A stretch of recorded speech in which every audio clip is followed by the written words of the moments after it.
सम्पूर्णलाई स्वागत छ आजको हाम्रो यो पोडकास्टमा। आज हामीले यो पोडकास्टमा अत्यन्तै चर्चित नेपाली फिल्म क्षेत्रकी नायिका कलाकार विमला गिरिजी हुनुहुन्छ। उहाँलाई चाहिँ कार्यक्रममा स्वागत गर्न चाहन्छु। दिदी, तपाईँलाई कार्यक्रममा स्वागत छ। धन्यवाद। सन्चै हुनुहुन्छ? एकदम ठिक छ। अनि पोर्चुगल आउनुभयो कति भयो दिदी?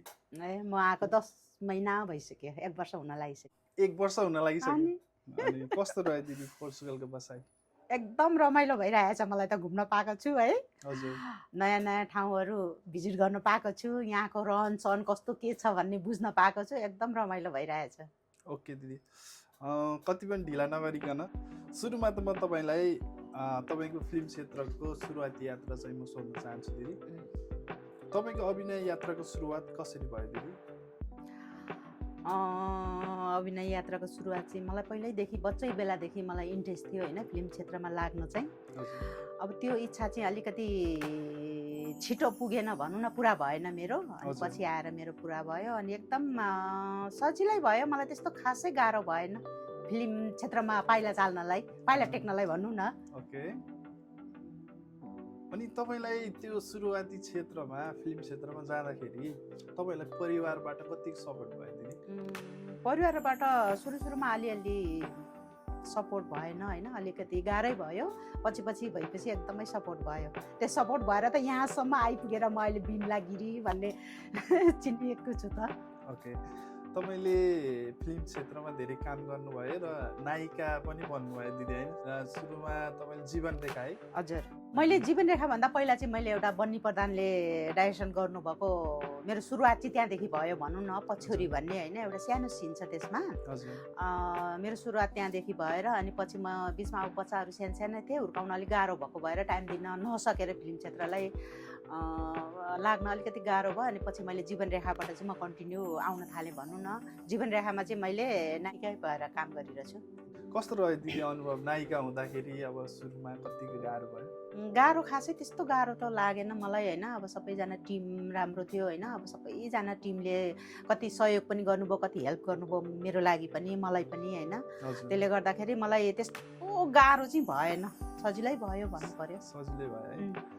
अनि दिदीले फिल्म क्षेत्र सँगसँगै टेली सिरियलहरू पनि गर्नुभयो है? धेरै गर्यो।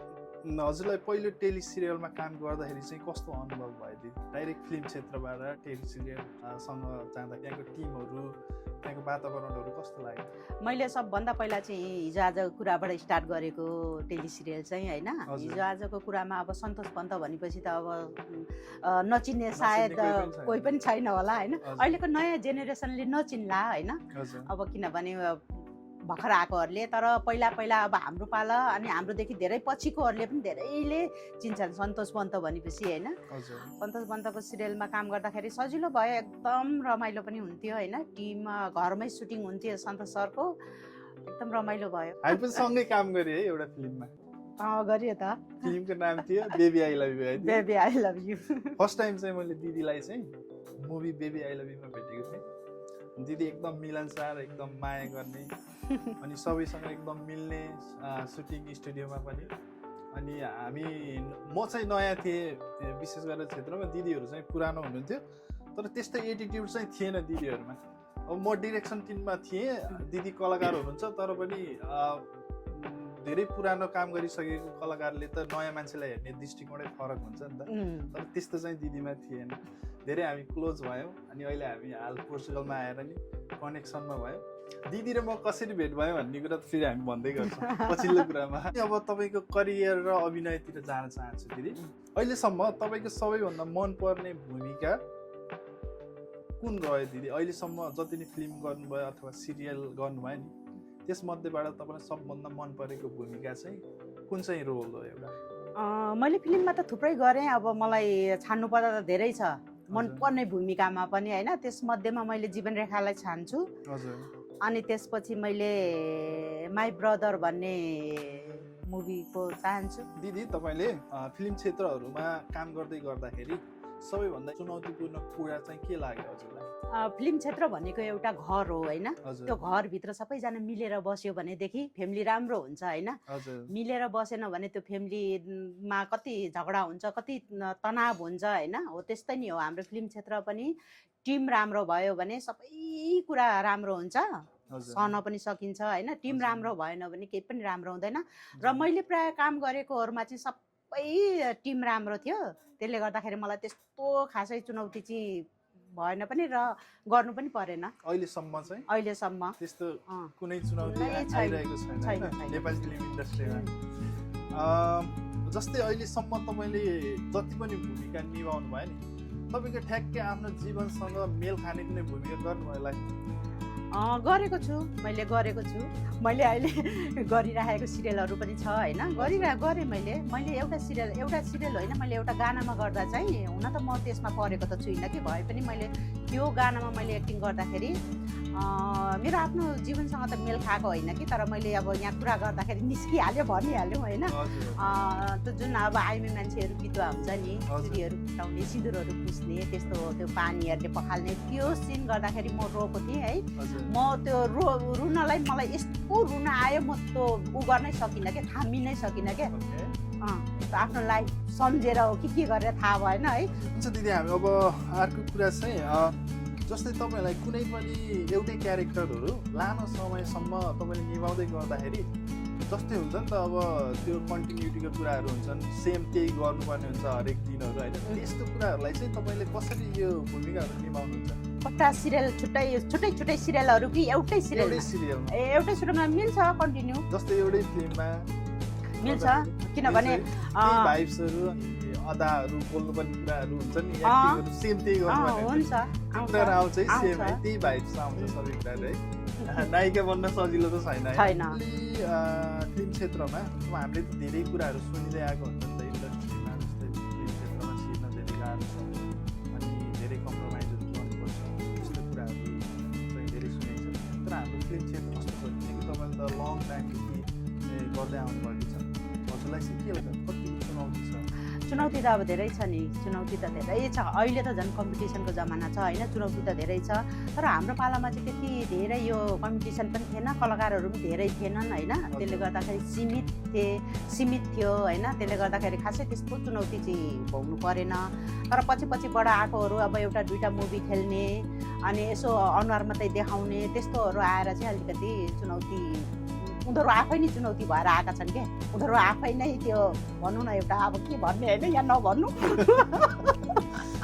त्यही त कि यो बलिउड क्षेत्रतिर नि यस्तो धेरै फिल्महरू पनि बनिसक्यो, धेरै यस्तो केसहरू पनि धेरै देख्न सकिन्छ कि, जस्तै अब फिल्म क्षेत्रमा छिर्नलाई गाह्रो छ, एउटा छोरी मान्छे भइसकेपछि एउटा एक्टर बन्नको लागि धेरै प्रड्युसरहरूसँग कम्प्रोमाइज गर्नुपर्ने हुन्छ, क्यामेराम्यानसँग, यस्तो कुराहरू धेरै सुनिन्छ नि त।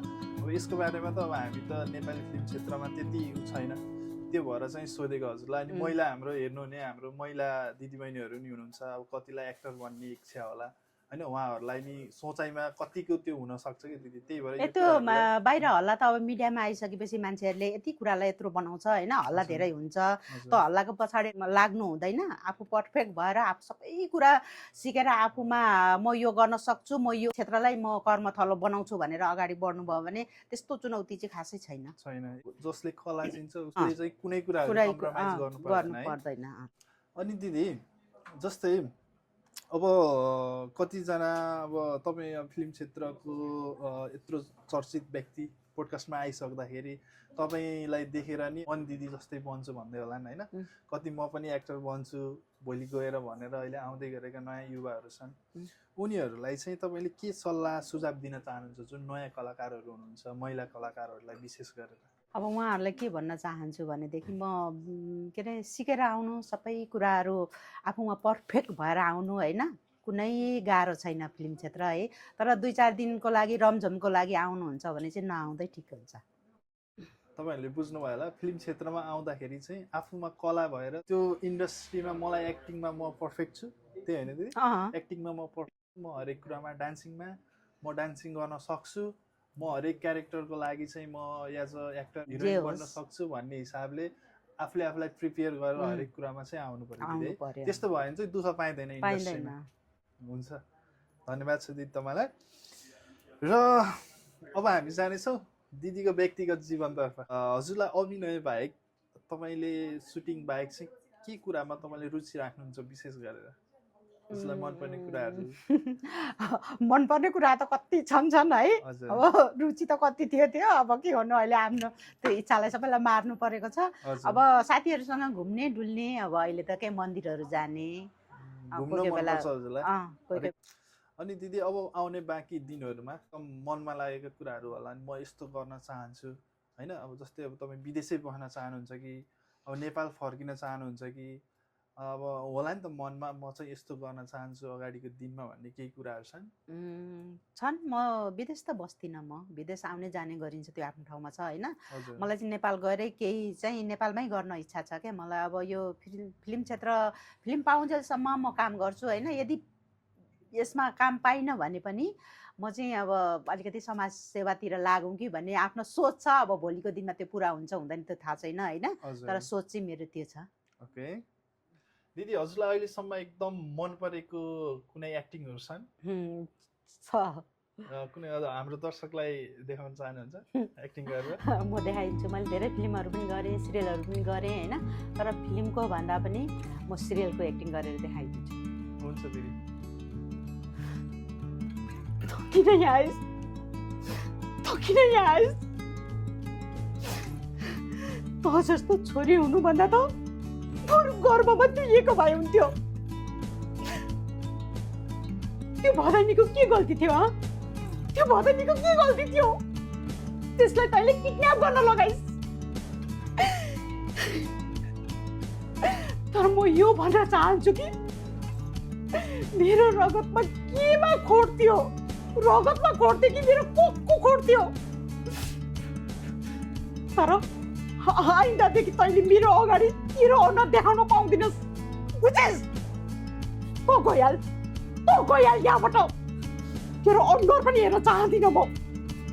हे भगवान्, यस्तो छोरी दिनुभन्दा त कसैले पनि नदेऊ।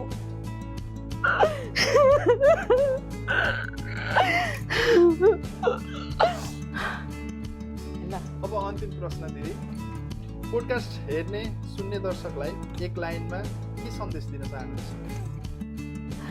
म युरोपको पोर्चुगल भन्ने ठाउँमा छु। मेरा दर्शकहरूले माया गरिदिनु होला। गण्डकी खबर सब्सक्राइब गरेर लाइक कमेन्ट गरिदिनु होला, धेरैभन्दा धेरै, र मलाई पनि माया गरिदिनु होला भन्न चाहन्छु। धेरै धेरै धन्यवाद दिदी, र धन्यवाद सबै दर्शकलाई पनि। यस्तै रमाइलो कुराकानीको लागि हाम्रो पोडकास्टलाई सब्सक्राइब गर्न नभुल्नु होला। हस् त, धन्यवाद, धेरै धेरै धन्यवाद। हाम्रो पोडकास्ट हेरेर बस्नुहुने सम्पूर्ण दर्शकहरूलाई पनि हाम्रो पोडकास्ट चाहिँ गण्डकी खबर च्यानलबाट आउँछ, त्यसलाई सब्सक्राइब गर्न नबिर्सिनु होला। हस् त, धन्यवाद। हस् त, धेरै धेरै धन्यवाद दिदी। हामी के दिदी एकदमै भाग्यवानी छौँ, किन थाहा छ? किनकि हामीसँग तपाईँ जस्तो कलाकार अझ अलिकति फिल्ममा आउनै सकिन कि म, अलिकति कम भयो कि। यहाँ छ डिरेक्सन फिल्डको मान्छेहरू या हाम्रो क्षेत्रको मान्छेहरू धेरै नै भाग्यमानी छौँ, किनकि तपाईँ जस्तो मिलनसार र अनि एकदम राम्रो, तपाईँको एक्टिङ मलाई एकदम मनपर्छ कि एकदम भावुक बनाउनु। अहिले म भावुक तपाईँको यो कमी छ है।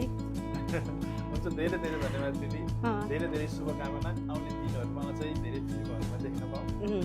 अब नेपाल गएपछि अब छिट्टै मलाई मेरो नारी सिरियल चाहिँ हेर्नु नबिर्सिनु होला। म नारीमा कमब्याक गर्दैछु है। अब जाने बित्तिकै मेरो सुटिङ छ है। हुन्छ, गण्डकी खबरबाट सानो के छ मलाई पनि थाहा छैन। हुन्छ, धेरै धेरै धन्यवाद। यहाँ के छ है, यो अहिले म खोल्दिनँ, म पछि खोल्छु है, सरप्राइज। हस् त दिदी, धेरै धेरै धन्यवाद।